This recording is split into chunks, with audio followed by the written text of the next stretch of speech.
42 മൊഴികൾ മാത്രം. ഷാബാസ് ഷെരീഫ് കേസ് തെളിയിച്ചത് വിവരിച്ച് പ്രോസിക്യൂട്ടർ. അപ്പോൾ ആ പ്രോസിക്യൂട്ടർ പറയുന്ന വാക്കുകൾ നമുക്ക് ന്യൂസ് 18 വന്നതാണ്. അത് നമുക്കൊന്ന് പ്ലേ ചെയ്ത് നോക്കാം. അത് കണ്ടതിന് ശേഷം നമുക്ക് അതിനെപ്പറ്റി സംസാരിക്കാം. മലപ്പുറം SP ആർ വിശ്വനാഥുമുണ്ട്. ശാസ്ത്രീയ പരിശോധനകളുടെ ശാസ്ത്രീയ തെളിവുകളുടെ മാത്രം അടിസ്ഥാനത്തിൽ ഒരു കൊലപാതകം കേരളത്തിൽ തെളിയിക്കപ്പെട്ടിരിക്കുന്നു എന്നുള്ളത് പോലീസിനെ സംബന്ധിച്ച് വലിയ ആത്മവിശ്വാസം നൽകുന്ന കാര്യമാണ്. നമുക്ക് അവരുടെ വാക്കുകൾക്ക് വേണ്ടി ശ്രദ്ധിക്കാം.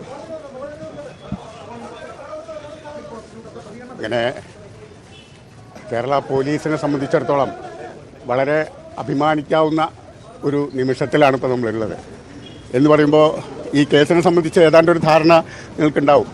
ഡെഡ് ബോഡി ഇല്ല, അതുപോലെ തന്നെ ഈ തട്ടിക്കൊണ്ടുവരിക, അതുപോലെ തന്നെ കൊലപാതകം, ഇതൊക്കെ നടന്ന് വളരെ വർഷങ്ങൾക്ക് ശേഷമാണ് ഈ കേസിൻ്റെ FIRഉം അതിൻ്റെ അന്വേഷണവും പോകുന്നത്. അതിനെ സംബന്ധിച്ച് ആദ്യമായിട്ട് പറയാനുള്ളത്, യഥാർത്ഥത്തിൽ കേരള പോലീസിൻ്റെ അഭിമാനകരമായ നേട്ടം എന്നതിനും